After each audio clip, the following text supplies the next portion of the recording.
श्रोते हो नमस्कार. स्वागत आहे तुमचं पंचम वेद या आमच्या चॅनलवरती. मागच्या भागात सरांनी आपल्याला कात्रजची नळ योजना अगदी डिटेलमध्ये सगळी समजावून सांगितली. नानासाहेब पेशव्यांच्या कारकिर्दीत आता शेवटच्या काही 2-3 अजून ज्या गोष्टी राहिलेल्या आहेत त्या आपण सरांकडनं त्याची माहिती घेऊयात. सर, मला वाटतं मुख्यत्वे शनिवार वाड्याची तटबंदी आणि ह्या ते इतर मुख्य गोष्टी मुख्य राहिले. हे काय राहिलेलं आहे. तर सरांकडनंच आपण आज जाणून घेऊया. तर सर, तुम्ही सुरुवात करा. मागच्या वेळी आपण आलो होतो साधारण 53, 54, 55. 55ला कात्रजचं तळ केलं आणि 55 ते 59 असे 3-4 वर्ष ती पाईपलाईन सगळी करायला लागली. तर त्या काळात म्हणजे नानासाहेब पेशव्यांची जी आपण म्हणतो ना की दूरदृष्टी आणि योजना ही एक पूर्ण योजना त्याने आखली होती. त्यातले काही भाग राहिले होते आणि त्या नंतर करायचं हे त्याने आधीच ठरवलं असणार. त्याच्यापैकी दुसरा भाग होता तो नंतरच्या काळात फारसा त्याचा उपयोग झाला नाही. ते म्हणजे नागझरी काठी त्यांनी पुण्याला गावकुसू बांधायला म्हणजे आधीचं होतंच पहिलं गावकुसू होतं ते 1630ला पडलं, म्हणजे पाडून टाकलं. त्याच्यानंतर ते उद्ध्वस्तच झालं जवळजवळ. काय थोडीफार भिंत पायाची किंवा अशी राहिली असेल. आणि त्याच्या म्हणजे ते गावकुसू साधारण आत्ता झांबरे चावडी वगैरे जो प्रकार आहे, आता झांबरे चावडी नाही आहे, तिथं शाळा आहे आता मुलींची एक. RCM गुजराती नाही, त्याच्या मागच्या बाजूला. ओके. अजून एक कुठली तरी शाळा आता नवीन झाली आहे तिथे. आधी ते चावडीची बिल्डिंग होती, पडकी का होईना. म्हणजे 1940 साली मंडळाचे चिंग कर्वे आणि काही मंडळींनी त्यावेळेच्या पुण्याचा शोध घ्यायचा प्रयत्न केला होता. तेव्हा त्याने ती चावडी पडीक अवस्थेत बघितलेली लिहून ठेवलं आहे. ओके, नोंद आहे त्याची. हां, त्याची त्याने लिहून ठेवलं की आम्ही चावडी बघितली आणि ती पडीक अवस्थेत आहे. तर चावडीसुद्धा त्या कुसाच्या बाहेरच होती जुन्या. आणि तिथपासनं पुढचा जो नागझरीपर्यंत भाग होता तो माळीचा भाग, म्हणजे माळी मुजेरी जे म्हणतो ते की माळी.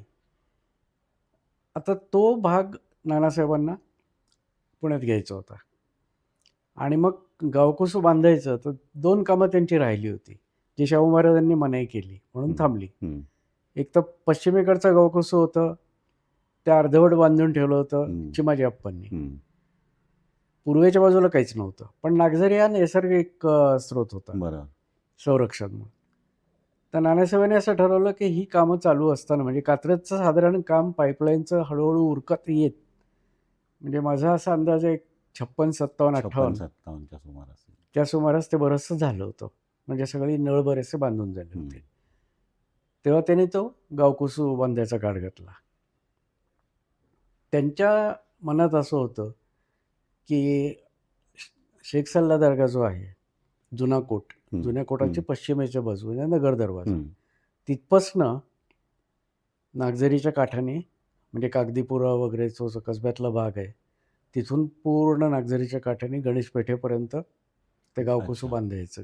गंजपेठेपर्यंत जवळजवळ म्हणजे एक बाजू पुण्याची पूर्ण संरक्षित होईल. आणि तेव्हा अशी पद्धत होती. म्हणजे त्याचा नक्की काय उपयोग होता, नदी किंवा पाण्याचा मोठा प्रवाह असताना त्याच्यात परत एक गावकुसू बांधून संरक्षित करणं, याचा मिलिटरी पर्पज काय होता हे मला काही फारसं उलगडलेलं नाही आहे. मी काही तज्ज्ञ लोकांनाही विचारलं, म्हणजे जे त्यातले तज्ज्ञ आहेत तर ते म्हणले आम्हालाही अजून ही गोष्ट नक्की कळत नाही आहे. कारण पाणी असताना पाणी ओलांडून कोणी हल्ला करणं हे थोडं दुरापास्त असतं. खंदक असतो जेव्हा, तर हा नैसर्गिक खंदक ना. तरीसुद्धा गावकुसू बांधलं का जातं? वाईलाही हाच प्रकार आहे. वाईलाही नदीच्या काठी प्रोटेक्शन म्हणतो तसं काही तसंही असू शकेल काही, कारण तिकडच्या बाजूनी नगर आणि त्या बाजूनी हल्ले होत होते आणि इकडचा भाग बराचसा संरक्षित होता. म्हणून त्यांनी तो घाट घातला आणि ते कागदीपुरा म्हणजे आपल्या कसबा पेठेत कुंभारवेस जे आहे, कुंभारवेस पूर्वीची, तिथपासनं कुंभारवाडा जो होता, अजूनही ती कुंभारआळी वगैरे, आता सगळी लोक ते 80 फीट रोडला कुंभार वस्ती झालीच आहे, सगळी दुकानं झालीत बघा. तेव्हा तसं काही नव्हतं, पुरंदरे वाडा होता. ते तिथपासनं पुरंदरे वाडा ते कुसातच होता तेव्हा. म्हणजे जुना कोट संपला की तिथून जे कुसू सुरू व्हायचं ते पार नदीला वळसा घालून कारण नदी वळते तिथे. हं. म्हणजे नदी अशी वाहते आणि पुण्याच्या पुरंदराच्या वाड्याची तटबंदी किल्ला इथं होता असा. तिथपासून त्यांनी ते काम सुरू केलं. ते एका बाजूनेच चालू होतं.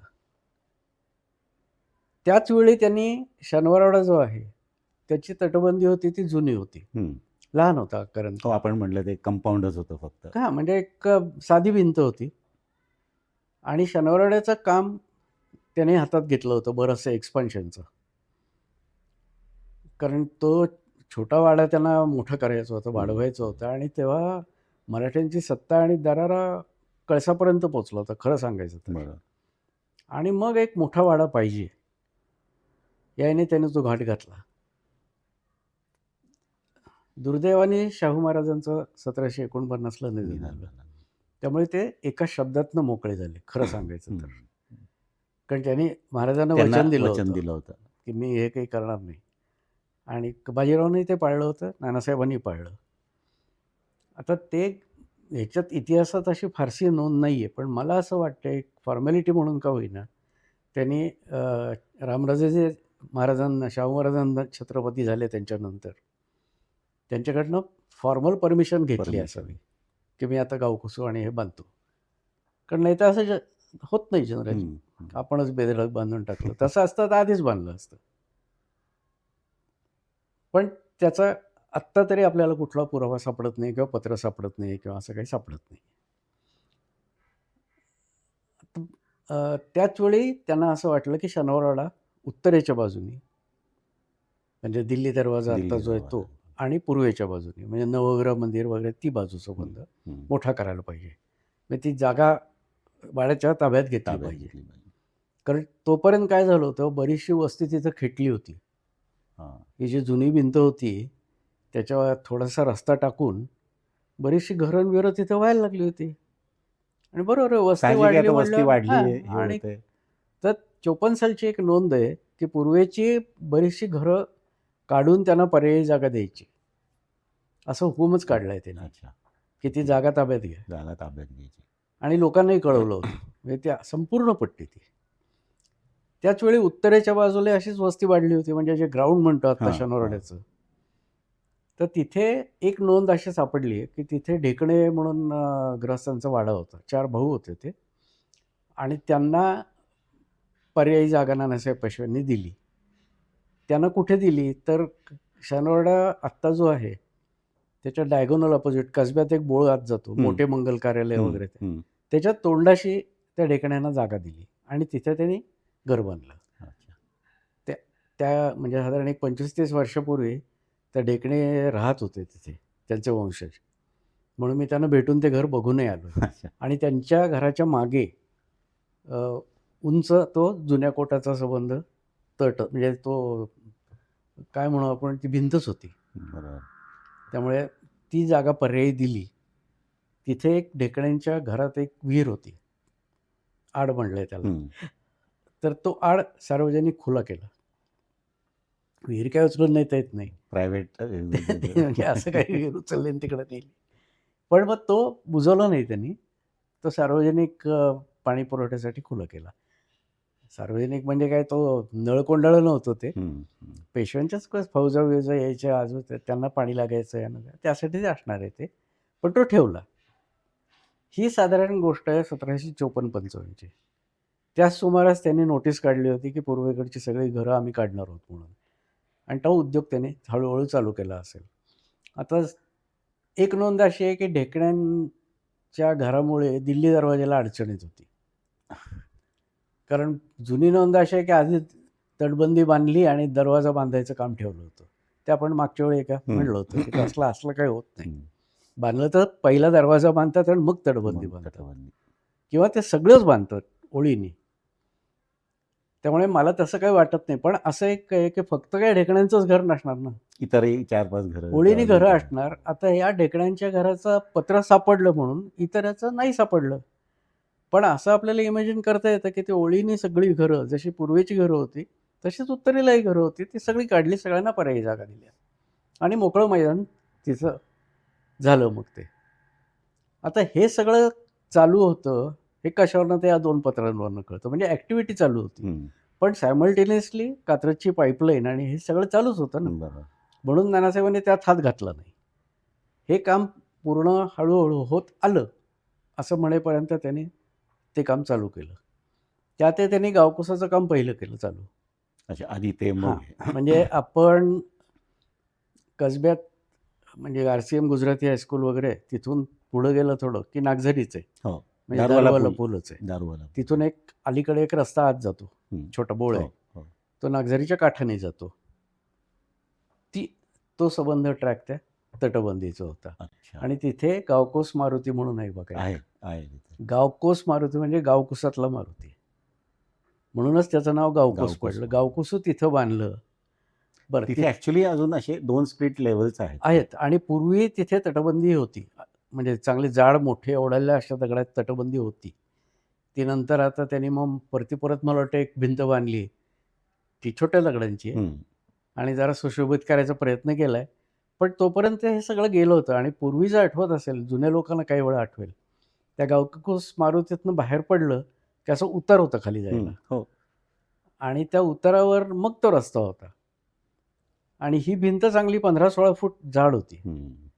जुन्या तटबंदीची. 15-16 तर पुढे. तशीच त्यांनी भिंत पुढं बांधली. एक पत्र त्यांचं असं आहे की हे झांबरे वगैरे मंडळी जी होती, तर त्यांची जागा शनिवार वाडा बांधताना झांबऱ्यांची जागा घेतली होती, ताब्यात होती. हं. आणि त्यांना पर्यायी जागा दिल्या.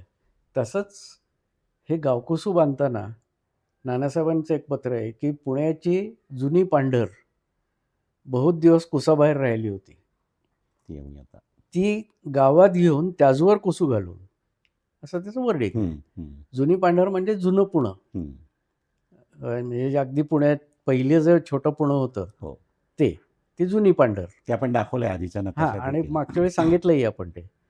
तर ती पांढर आत घ्यायची म्हणजे गावात घ्यायची. गावात घ्यायची. आणि त्याचवर कुसू म्हणजे ती संपली की कुसू. हे जवळजवळ नागझरीला टेकलंच ते कुसू. टेकलंच होतं. आणि म्हणून तिथं ते तिथून एक छोटासा दरवाजा होता पाणवठ्याचा. बुरुज होते 2. आणि तिथनं पाणवठा गेट म्हणून एक छोटं गेट होतं. तिथं प्रत्येक गावात दरवाजात मारुती असतोच हं, आणि मसोबाही असतो. हं. तर तिथे 2 मारुती होते. त्याच्यामुळे आता एकच राहिला आहे. दुसरा आता कुठे गेला काही कळायला मार्ग नाही, कारण 500च्या पुरातही कदाचित तो हां, गेला असेल. त्यामुळे तिथपर्यंत आली, ती कुठपर्यंत आली आहे, जवळजवळ दारूवाला पुलापर्यंत ती तटबंदी आली. त्याच वेळी त्यांनी शनिवारवाड्याच्या पूर्वेची आणि उत्तरेची जागा घेतली आणि मग मोठा घाट घातला. की एवढा आता जो दिसतो सबंध तट, 9 बुर्जी आपण म्हणतो हां, ते. तर ते बुरुज 9 नाही आहेत, खरं तर 8च आहेत ना ते, तसं म्हणताना बघितलं तर. अच्छा. 2 2 ह्याचे बुरुज, इकडचे 4 बाजूचे 4, 6.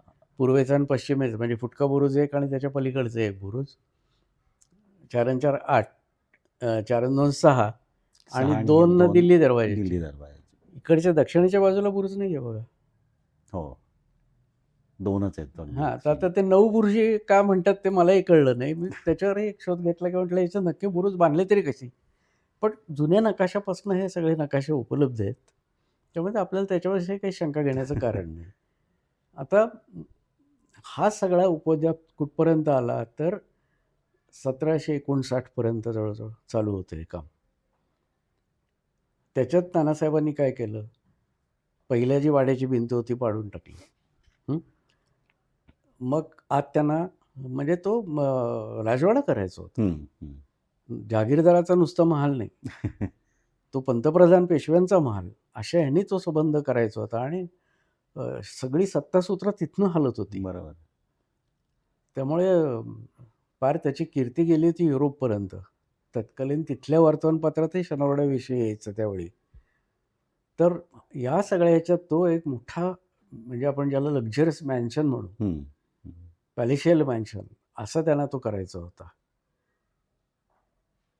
त्यामुळे नानासाहेबांनी हा घाट घातला. पण तो सुद्धा म्हणजे त्यांचं पुण्याविषयीचं जे प्रेम मागे मी म्हटलं की कळकळ आणि प्रेम, हं.